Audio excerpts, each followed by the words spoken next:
Okay, here's going to be a last video that I'm going to be putting up today. I'm probably going to be the last video on this topic. I've been changing some charge mechanics so that they actually are useful or interesting or anything. So the basic charge mechanics of the game, at least with the framework, can be massively modified, changed with values and whatnot.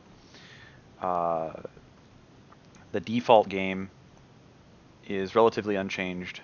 They're all global settings within the modding framework, Salt and Sanctuary desalinated, which is my making.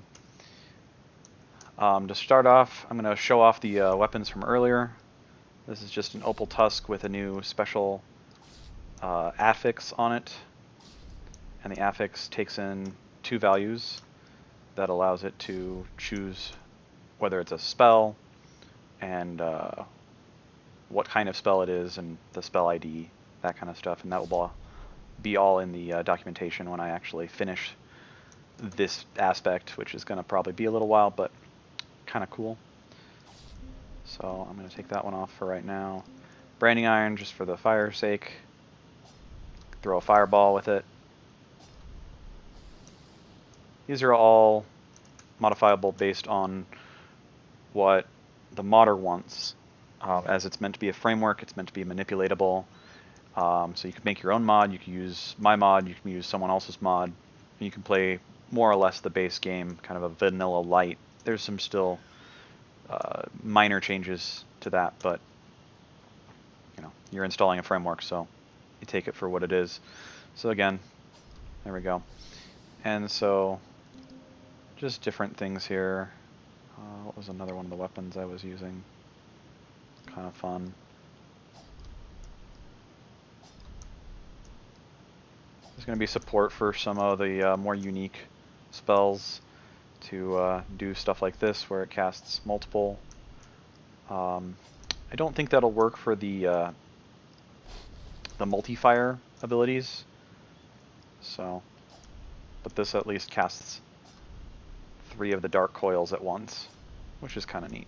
And then they behave normally because it's just creating those projectiles with a forward-facing movement. The final thing I'm going to show off here, and this is still preliminary. The other stuff is relatively solid right now. This last one is hard-coded. So being able to have a weapon that kind of on charge attack, it uses a spell. Currently and possibly forever, just because it's a much more complicated task than I may want to spend the time tinkering with. Charge attacks that cause these spells most of the time do not do the actual physical damage of the weapon. And if they do, they typically don't do the charge damage of the weapon.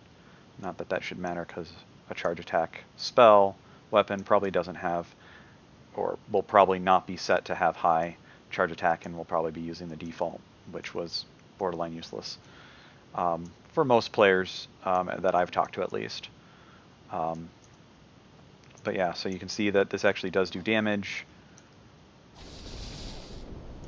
And if I can hit him with the physical attack before the lightning strikes him, I get the full charge attack there.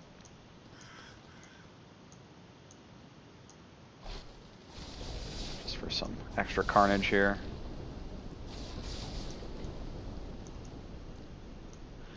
And that is it.